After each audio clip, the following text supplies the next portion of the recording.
Hey everybody, it's Angela and I am back with another project here today, and I am going to take this old expandy file. Now this was in my stash and I must have in the past previously taken the plastic expandy items out of the middle of this, so I'm sorry I don't have that to show you.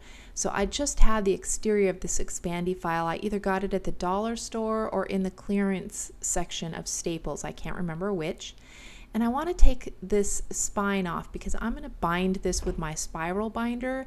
So I don't want this portion actually attached. I want my coils to go where this portion is. So I'm just going to cut the front flap off, and then I'm going to take my pliers and pull off this little bit of plastic here just so that it's not in the way when I try to bind it later. So I'm just going to pull that off, and then I'm going to take my scissors and cut the rest of this spine off. And that gives me a nice sturdy plastic cover for my junk journal, and it's going to be one that closes because it already has all the closing elastic and everything there, and it'll kind of keep everything contained. I've never tried a junk journal with this. I've done a list journal like this in the past, but I've never done a junk journal. So I'm hoping that I like this. Now I have these sheets left over from previous junk journals I've made. Some of them already had pockets sewn on them. Some of them already had fibers and stuff on them. They just didn't make it into the last journal that I had put together. So I'm going to use those. And then I'm pulling some other envelopes and stuff, some junk mail, old maps. Like that one doesn't make it. It was a little bit too thin of a paper to include in there. I have some clear transparencies that I'm going to put in there. That Chamel sticker folder. And yeah, I'm just kind of going through. That's an old 45 record cover. And I'm just kind of going through my stash and just pulling out things that I think might work or that I might like.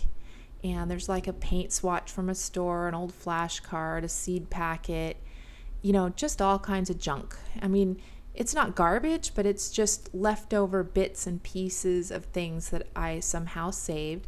This was an old Smash book that I had taken pages out of because I don't like the spine on Smash books. So I take the pages out and I'm going to bind these into my new junk journal. So I'm still going to use it all just in a little bit different way.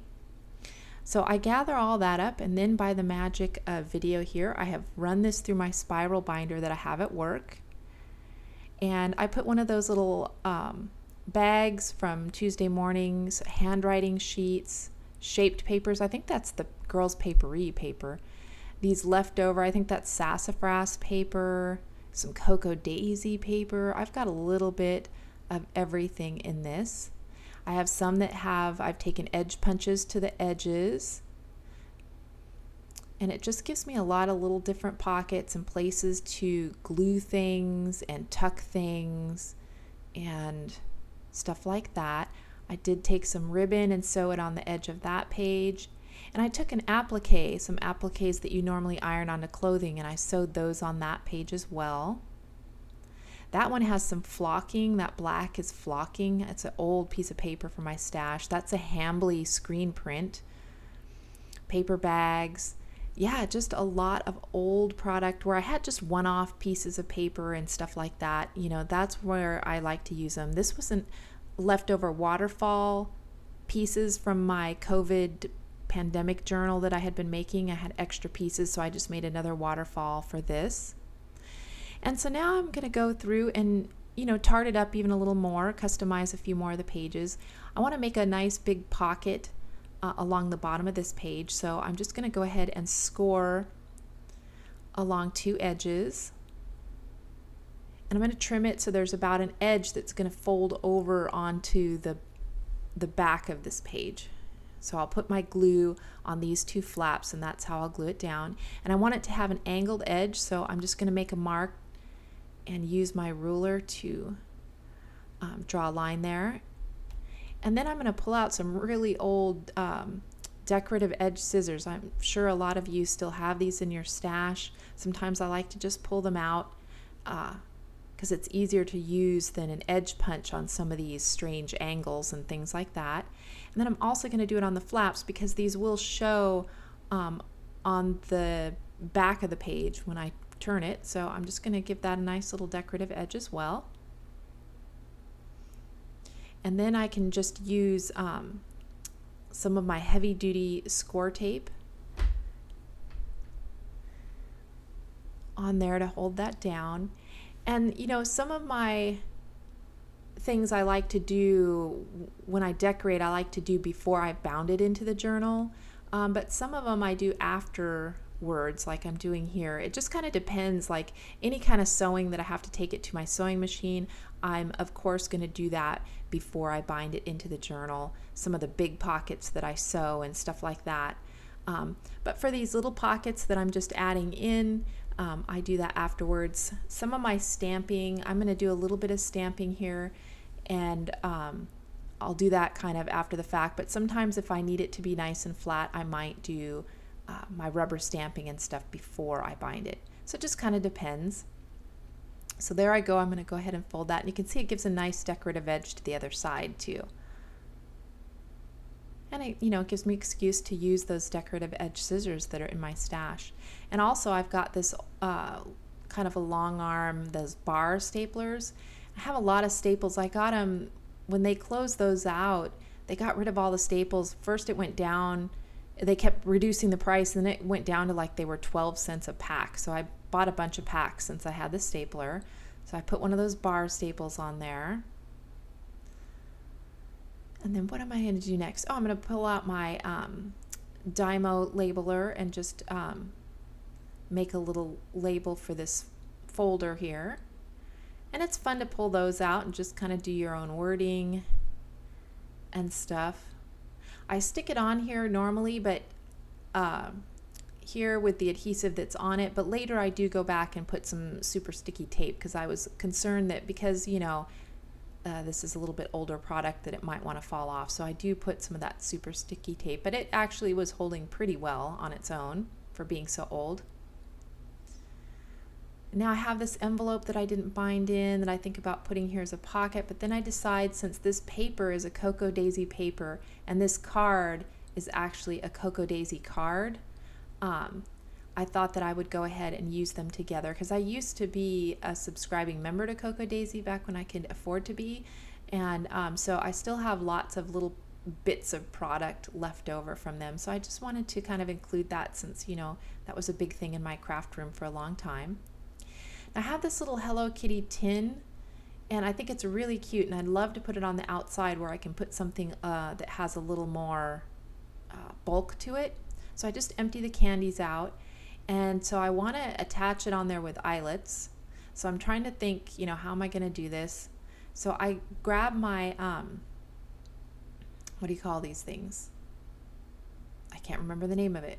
Well, it wasn't going to work anyway because of the lip on the tin. I couldn't get it into the machine to take is it a Big Bite? To cut the hole in it. So I look for my standalone eyelet setters. And I have these, and I pull those out, and I think, okay, I'm going to try this. And they're the ones that are like on a spring, and you pull it up, and you let it thunk back down, and it cuts through paper. You can see me trying it, but the metal was just too big for the spring to actually go through the metal. And since it does have the eyelet setter, I didn't want to use my hammer on it and mess up the other side of it. So I knew I had an eyelet setter that you used with a hammer. So I went and found it. There it is. And it has different size tips. So I put the tip on there, and then that's one where you can bang on it with a hammer. And first I do it on this mat, but it had too much give to it for it to go through the metal. So I pull out my little anvil here. I use this mostly for when I'm doing like dollhouse miniatures, but it worked great for this because it gives you that nice solid base to hammer against. So there we go. I have 2 holes.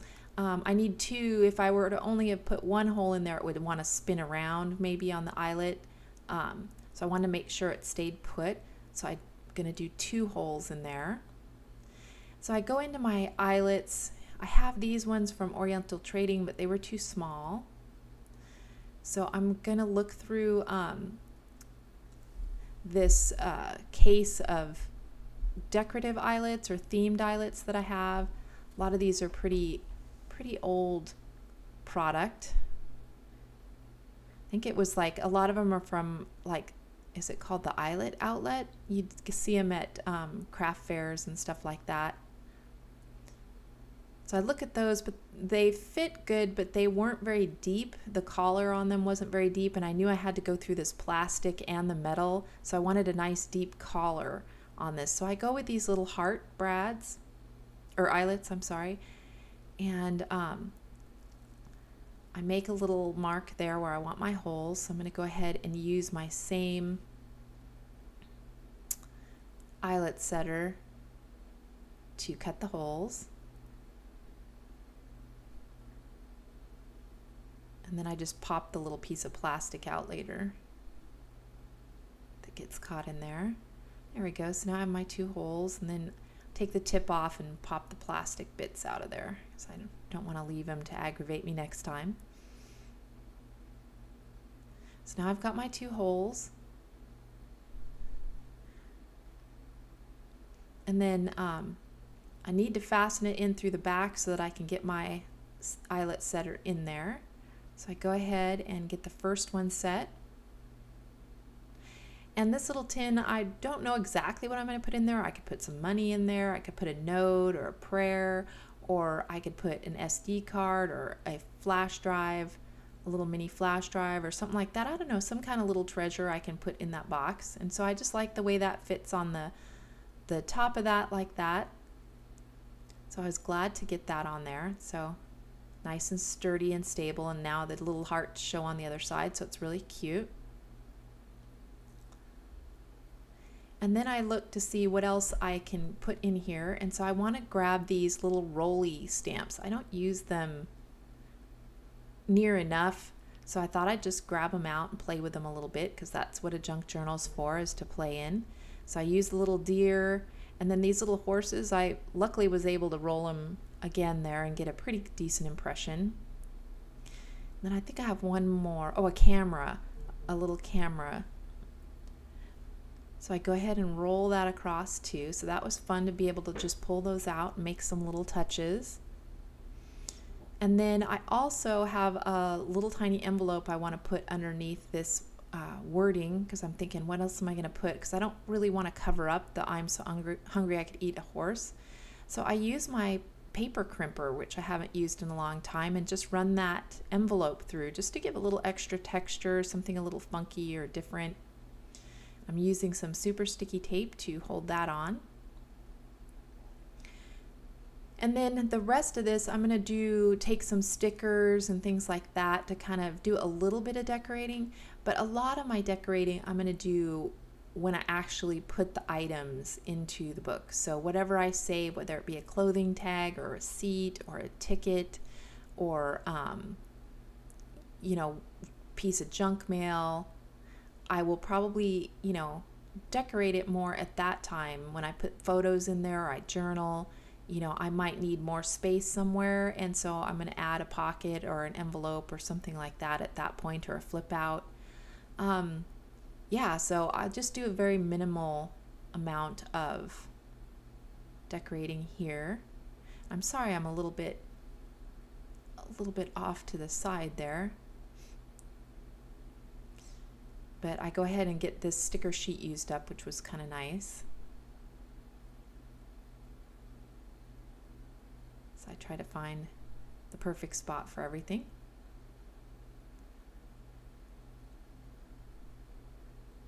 And then I put something on that transparency. Sometimes I will staple things onto the transparency or tape them on there. Sometimes I just leave them for another texture and don't do much with them in the book. It just kind of depends when I get to that portion of the junk journal, what I want to do there and what kind of things I have to glue or fasten into the album. So there I am using that up, and it was fun to use this old Hambly screen print. I have several of those, and they're really bold colors and funky things. I got them at a scrapbook garage sale, and I just hadn't really used them very often, so I was glad to use more of that up. I think I might take a lot of my older product that I have just single sheets of, and set them aside just for making junk journals and stuff like that, because I do give them a lot of times as gifts, and then I use them myself as well. So this is one I'm going to use myself since I've finished my other one. And I usually have a couple going. I might make a food junk journal since I do have a lot of food pictures and, cooking type pictures and stuff like that. So just something fun to do in between scrapbook layouts. And so there we go. That is pretty much my completed album. I don't go back and do anything else really besides just kind of finish putting some more stickers in there. So thank you guys so much for watching. I hope that there was something in here that would inspire you, or that was a little bit different than something you've seen before. And it inspires you also to just pull out some of your old product and old tools and use those in new ways and stuff. So that's always fun. So anyhow, again, thank you guys so much for watching. I really appreciate all your comments and your thumbs up, and being able to be part of the crafting community here on YouTube. So if you have any questions or anything, just leave them down below, and I will see you guys in the next video. All right, thank you guys, and take care.